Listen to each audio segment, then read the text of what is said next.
E aí, tudo certo? Hoje a gente vai mergulhar de cabeça em um dos conceitos mais importantes e às vezes mais confusos das redes de data center modernas, a tal da conectividade externa no Cisco ACI.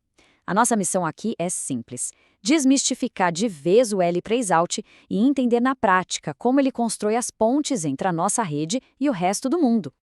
Para começar, vamos pensar numa analogia bem direta. Imagina que a sua malha CI é uma ilha de altíssima tecnologia. Lá dentro, tudo funciona que é uma maravilha, a comunicação é super otimizada.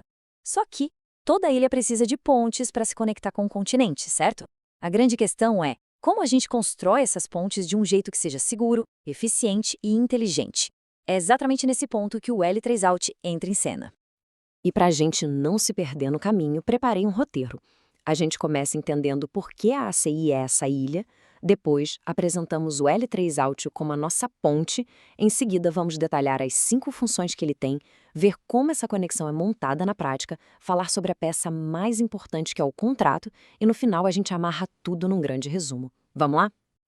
Ok, primeiro de tudo, vamos preparar o terreno.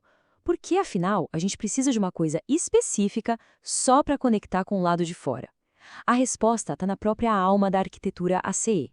A malha ACI, na sua essência, foi desenhada para ser um universo particular, o que a gente chama de rede stub. O que isso quer dizer? Que o foco dela é total na comunicação entre os endpoints que vivem dentro dela. Para isso, ela usa os Bridge Domains, que são como os bairros da nossa ilha, e os EPGs, que são os grupos de casas com regras em comum. Por padrão, ela não está nem aí para rotear tráfego entre redes externas. Ela se vê como o destino final da comunicação. E se a ACI é a nossa ilha, o L3Out é a ponte. E não é qualquer ponte, não. É uma ponte super bem projetada, que conecta essa ilha com todo o resto, seja a sua intranet, a sua WAN ou a internet. Simplificando ao máximo, L3Out é um nome chique que a gente dá para todo o pacote de configurações que permite o roteamento entre a malha ACI e qualquer outra rede. É a fronteira oficial, sabe? O portal de entrada e saída de tudo. Agora, olha só que interessante a evolução disso aqui. No começo, a ACI era bem radical nessa ideia de rede stub. O tráfego entrava por um L3Out para falar com alguém lá dentro e saía por um L3Out vindo de alguém de dentro. Ponto. Não dava para cruzar de um L3Out para o outro. Hoje o jogo mudou. A ACI pode funcionar como uma rede de trânsito, ou seja, o tráfego pode entrar por uma ponte e sair por outra, o que torna um L3Out uma peça ainda mais estratégica e poderosa. Beleza, já sabemos o que é o L3Out, mas o que ele faz no dia a dia? Quais são as responsabilidades dele? A gente pode quebrar tudo isso em 5 funções principais, que são a alma do negócio. As 5 missões são basicamente: primeiro, aprender o que existe no mundo lá fora. Segundo, espalhar essa informação para todo mundo dentro da ilha. Terceiro, contar para o mundo sobre as redes que existem aqui dentro. Quarto, conectar mundos externos diferentes usando a ACI como caminho. E quinto, a mais importante, controlar todo esse tráfego com rédea curta usando políticas. Vamos ver uma por uma. Tudo começa com inteligência. A primeira função do L3Out é ser o espião da malha. Usando protocolos de roteamento que todo mundo já conhece, como o BGP, o SPF ou até rotas estáticas mesmo, os switches que ficam na fronteira, os border leafs, ficam ouvindo e aprendendo quais são as redes que existem lá fora e, mais importante, qual o caminho para chegar nelas. Mas não adianta só um switch da fronteira saber o caminho, né?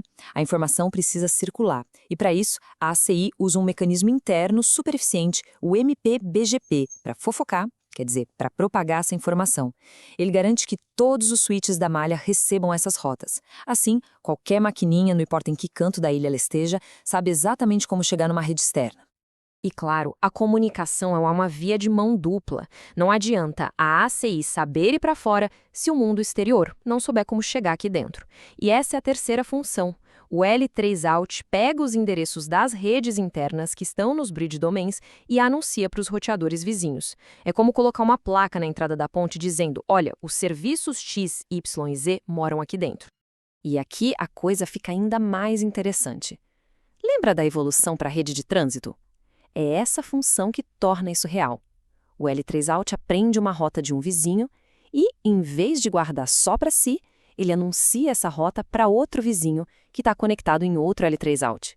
Na prática, a malha ACI vira um grande e super rápido intermediário no meio do caminho. Por último, mas que na verdade é a função mais definidora da ACI, vem a aplicação de políticas. Pensa no L3Out como um posto de fronteira com segurança máxima. Todo e qualquer pacote que tenta cruzar é parado, inspecionado, classificado e precisa de uma autorização explícita, que é o contrato, para poder seguir viagem. Isso amarra a conectividade com a segurança desde o primeiro momento. Muito bem, já entendemos o que ele faz. Agora, como a gente constrói um L3Out na prática? A configuração é bem modular. Ela se baseia em 3 blocos de construção, 3 peças de Lego lógicas. O primeiro bloco responde à pergunta onde. Com o perfil de nó, ou Node Profile, a gente aponta o dedo e diz: você e você, switches, serão a nossa fronteira, os nossos border leafs.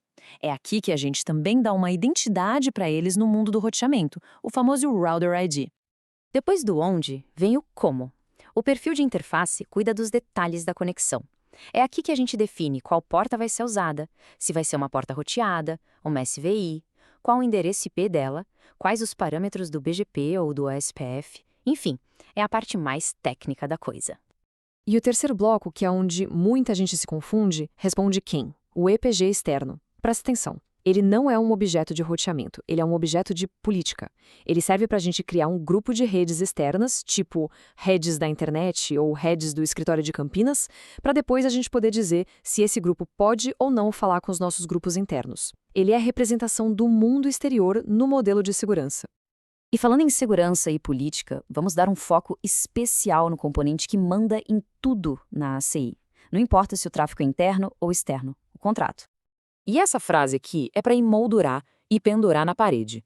É a lei número 1, a Constituição da ACI. Não interessa se as rotas estão perfeitas, se os IPs estão certos.